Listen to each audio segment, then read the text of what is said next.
Kita bicara masalah hati, yang kita sudah tahu hadis Nabi SAW yang berbunyi, di dalam jasad seseorang manusia ada gumpalan darah. Kalau dia baik, maka akan baik semuanya, dia seperti rajanya.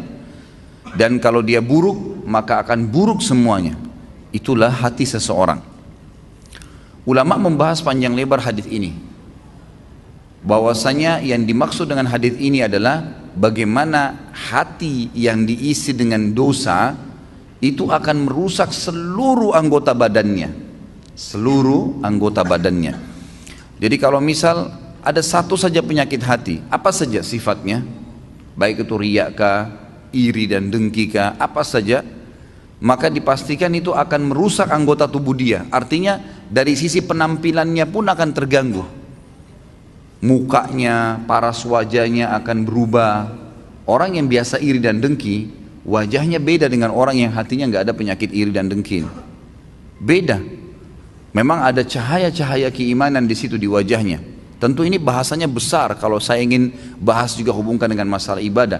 Tapi kita cukupkan dengan masalah penyakit hati yang memang dari penyebab anggota tubuh seseorang selalu terjerumus dalam dosa. Efek besar sekali terhadap hati yang diisi dengan kemaksiatan itu akan berpengaruh kepada fisik dia, dari rambut sampai ke kaki. Subhanallah, pada saat ulama hadis dengan pekahnya menjelaskan kenapa Nabi SAW pada saat meninggal, mohon maaf ini kalau teman-teman yang punya uban, gitu kan? Tapi kita bicara tentang Nabi SAW. Nabi SAW waktu meninggal tidak memiliki uban kecuali 3 lembar. Umurnya 63 tahun. Ini mungkin kalau orang cuma baca sepintas, oh Nabi SAW memang tidak ada ubannya. Tidak ada sesuatu yang penting bagi dia kalau dia tidak kaji lebih dalam. Tapi kalau kita kaji lebih dalam sebagaimana sebagian ulama hadis, mereka mengatakan apa sebabnya Nabi SAW tidak memiliki uban kecuali 3 lembar di umur 63 tahun. Sementara banyak manusia umur 30 tahun, 40 tahun sudah ubanan. Dan secara ilmiah terbukti uban itu datang karena banyaknya beban pikiran. Kalau tidak, maka ada kesalahan teknis dari penggunaan zat-zat ilmiah di rambutnya. Itu mungkin. Jadi kalau kayak sekarang gonta-ganti sampo mungkin atau apa saja itu juga bisa jadi pemicu. Tapi umumnya orang yang selalu beban pikirannya banyak, apalagi kalau berhubungan dengan penyakit hatinya, iri dan dengki, selalu hasut dengan orang, kok bisa ya dia dapat jabatan, kok bisa ya dia punya mobil, kok bisa ya dia punya istri seperti itu, suami seperti itu ubannya luar biasa tuh. Mohon maaf kalau yang punya uban ya, saya bukan menyinggung, tapi ini sebuah penelitian ilmiah. Kenapa Nabi SAW seperti itu keadaannya, gitu kan? Ternyata ada penelitian yang dihubungkan dengan teknologi sekarang, itu berhubungan sekali. Nabi SAW dikatakan dalam hadis Bukhari oleh Aisyah radhiyallahu anha, Nabi SAW tidak pernah marah, kecuali hukum Allah dilanggar. Kalau yang berhubungan dengan urusan dunia, nggak pernah beliau marah. Lebih banyak memaafkan. Sampai ada seorang sahabat datang mengatakannya, Rasulullah, saya punya kebun nih, pegawai saya banyak, sering buat salah. Yang kurma disortir salah sortirannya, yang diturunkan tunda waktunya, mestinya harus panen sekian banyak, ditunda besok dan seterusnya, banyak masalah nih. Berapa kali kami harus maafkan pegawai kami? Apa jawaban Nabi SAW? Maafkan mereka walaupun sampai 70 kali. Bukan keluarkan, pecat. Nabi SAW lebih lari kepada masalah memaafkan. Ternyata orang kalau lebih mendahulukan untuk sudahlah maafin, ya sudah ikhlaskan, semua berhubungan dengan masalah hatinya ini, itu berpengaruh kepada organ tubuh semuanya. Subhanallah, ketegangannya gitu kan, stres, semuanya itu akan hilang karena dia pelongkan. Dan saya sudah bilang ikhwah dan akhwat rahimakumullah, dalam agama kita kalau ada seseorang berbuat jahat dengan kita, jangan balas kejahatan dengan kejahatan. Enggak boleh orang gunjing kita balas dengan gunjing. Dia dosa, kita dosa, dia dihukum, kita dihukum.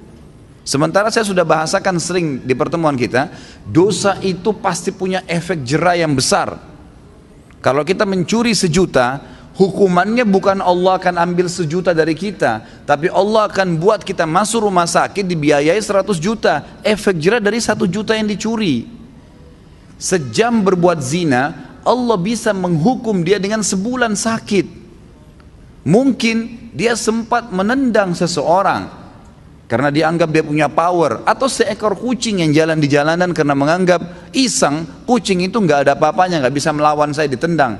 Pastikan efek jerahnya, satu waktu dia jalan dengan sepatu bagus, jalanannya bagus, kakinya keseleo, 2 minggu sakit. Efek jerah dosa itu besar, gitu kan? Jadi jangan sampai kita menganggap orang buat dosa itu oke-oke saja. Atau antum pernah punya peluang berbuat dosa, misal satu waktu pernah peluang bisa berzina nih dengan seorang wanita yang antum sangat kagumi, atau seorang akhwat kita punya peluang berzina dengan seorang ikhwah yang dikenal dengan kagumi, lalu kemudian tidak jadi. Syaitan membisikkan kita, coba dulu saya zina aja ya, yang penting saya sudah zina dengan orang yang saya cintai, yang saya sukai, toh saya juga sekarang bisa taubat. Keliru, karena taubat itu hanya membersihkan kita dari hukuman hari kiamat, tapi di dunia harus ada pembersihan. Tidak bisa tidak ada dosa yang tidak punya efek jerah, mesti ada, sekecil apapun. Tentu efek jerahnya itu sesuai dengan kadar perbuatan, tapi lebih berat daripada perbuatan dia. Dosa seperti segelas racun. 1 gelas racun ini sebenarnya secara medis bisa diobati dengan susu, karena susu minuman yang steril, bisa mengobati racun yang masuk dalam tubuh. Tapi pertanyaannya, apakah 1 gelas racun bisa diobati dengan 1 gelas susu? Jawabannya tidak mungkin. Mungkin membutuhkan sampai 1000 gelas susu. Artinya efek jerahnya besar. Efek jerahnya besar. Maka kata kunci dalam hati seseorang. Makanya kata para ulama, bisikan syaitan agar seseorang terjerumus dalam dosa dimulai dalam hatinya. Selalu hati yang terbisik, bukan di kuping kita, bukan di luar, di dalam hati. Tuh lihat tuh begitu tuh coba aja, tuh nggak apa-apa. Dalam hati bisikannya.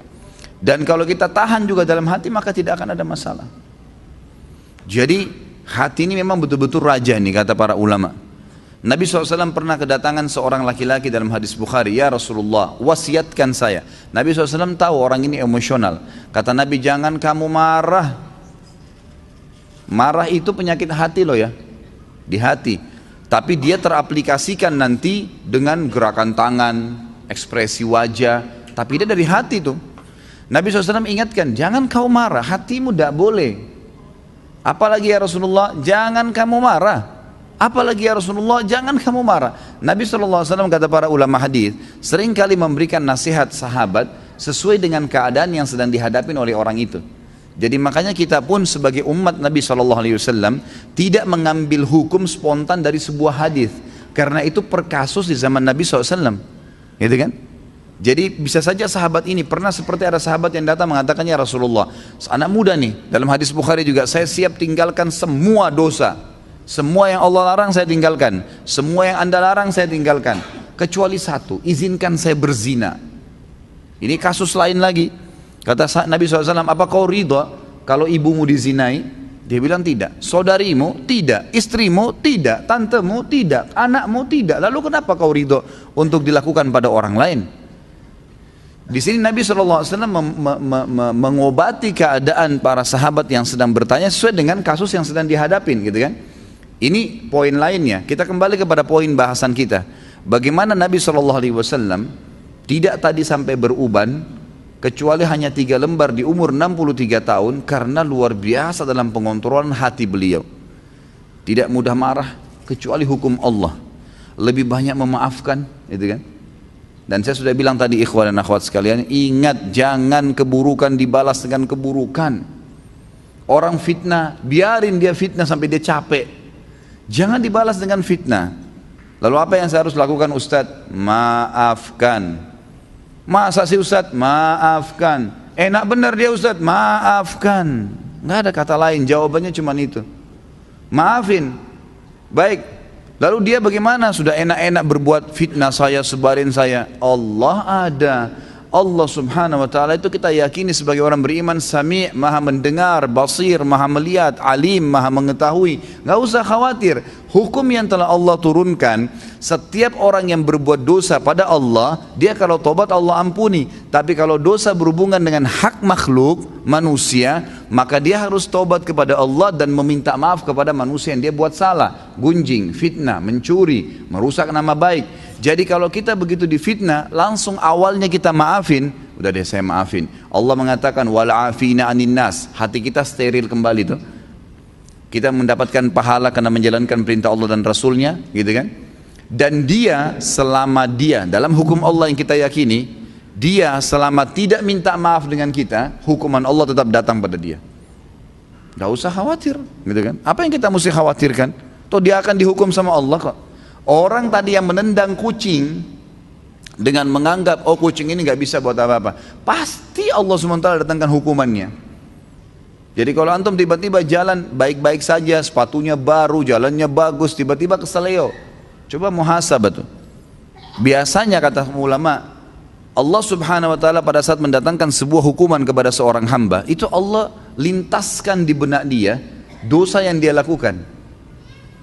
Subhanallah. Misal ada orang tadi keselio, pada saat dia keselio, aduh sakit, itu terlintas pada saat itu atau beberapa saat setelah itu, apa yang menjadi penyebab dia keselio. Kalau dia jeli dia bisa tangkap tuh, oh ternyata dulu pernah ada orang yang saya tendang nih, pernah mencuri sepatu, pernah apalah gitu kan, pelaku-pelaku yang dilakukan, maka datang hukuman tersebut.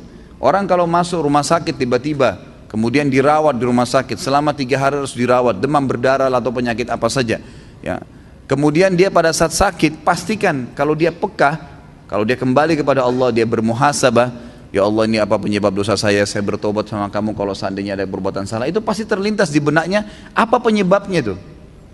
Misal tiba-tiba dia teringat, oh dulu pernah dia minum khamar, oh dulu pernah dia buat sesuatu yang haram, terlintas tuh, istighfar kepada Allah, gitu kan. Seperti itu. Jadi hati memang betul-betul dikatakan sini mahkota.